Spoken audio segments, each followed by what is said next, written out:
ஒரு சிலர் ஒன்றிய அரசிடம் வளைந்து கொடுத்தே தன்னுடைய நிலையை தக்க வைத்துக் கொண்டவர்கள் அப்படிங்கிற அந்த வரிசையில விமர்சனத்தை வைக்கிறார் நாடாளுமன்ற உறுப்பினர் கனிமொழி. கண்ணு கெட்டிய வரை தூரம் துரோகிகளே சூழ்ந்து நிற்கிறார்கள் அப்படிங்கிற விமர்சனத்தையும் வைக்கிறார். எப்படி பார்க்கிறீங்க? கவிஞர் கனிமொழி எதிரிகள் துரோகிகள் ரெண்டு பேர்த்த குறிப்பிட்டு அவங்க பேசியிருக்காங்க. அதனால இப்ப நான் முதல்ல அவங்க துரோகிகள்னு யாரை குறிப்பிட்டாங்க அப்படிங்கறது சொல்லிட்டு போறதுதான் சரியா இருக்கும். ஏன்னா அவங்க இயல்பாவே கலைஞருடைய கவி வாரிசு. அதனாலதான் கவிஞர் கனிமொழி அப்படின்னு அழைக்கப்படுவாங்க.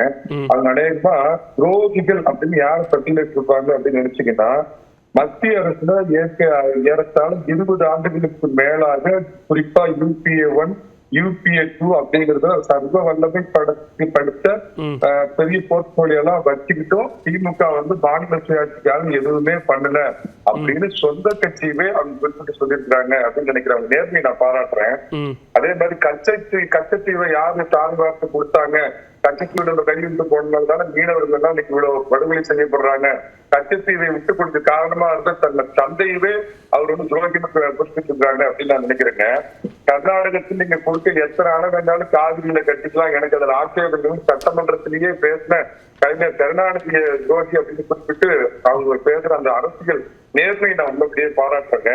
2002 குஜராத்ல பெரிய இனக்கலவரம் நடந்தப்பமும் 2 வருஷம் அதே வாஜ்பாய் பிஜேபி மத்திய அமைச்சரவையில அப்படியே போலோச்சு உட்கார்ந்து இருந்த TR பாலு, ராசா இந்த மாதிரி அமைச்சர்கள் துரோகிகள் அப்படின்னு குறிப்பிட்டு பேசியிருக்கிறாங்கன்னு நினைக்கிறேன்.